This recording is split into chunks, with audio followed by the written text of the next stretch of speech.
Kwa majina naitwa Engineer Kahoza Joseph, manager wa TARURA wilaya ya Mpanda. Mahali hapa ni katika kata ya Shanwe na daraja hili linaunganisha kata 3 ambazo ni Makanyagio, Shanwe na kata ya Misunkumiro. Tunashukuru serikali ya awamu ya 6 kwa ajili ya kutupatia fedha shilingi milioni 300 kwa ajili ya ujenzi wa daraja hili. Daraja hili limekuwa ni mkombozi mkubwa sana katika kata hizi kwa sababu awali walikuwa nazunguka umbali wa kilomita 10 kufikia mahitaji upande wa pili, na wale wa upande wa pili walikuwa nazunguka hivyo kilomita 10 kufikia mahitaji ya upande wa pili ambapo kuna soko la matunda.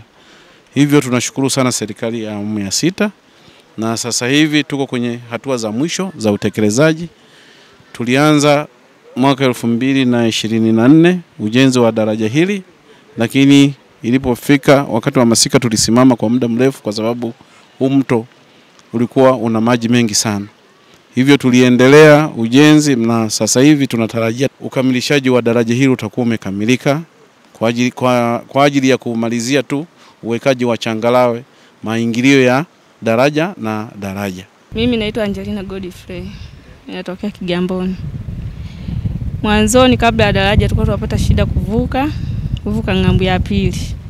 Na mizigo yetu kupitisha tulikuwa tunapata shida sana. Kwa sababu mto ulikuwa ukishajaa, hakuna kupita. Na baada ya daraja tunaweza kupita kiurahisi bila shida yoyote. Kwa majina naitwa Machum Zuberi, ni mkazi wa Milala, ila shughuli zangu za kibiashara nafanyia upande wa soko la matunda. Nilikuwa nazunguka na lazimika niende hadi mjini kati, lakini kwa hivi sasa sina haja tena ya kwenda mjini kati, na lazimika nipitie daraja hili chap kwa haraka ili nielekee kwenye mizunguko yangu. Miongoni mwa changamoto zingine ambazo zilikuwa zikijitokeza kipindi hicho, tulikuwa tunalazimika kupitia umbali mrefu, unaona?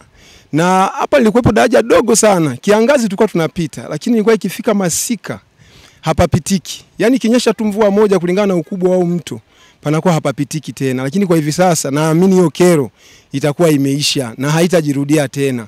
Hivyo nishukuru tu serikali yangu imetutendea haki sisi wananchi wa maeneo haya ambao tuna uhitaji mkubwa wa kutumia barabara hii.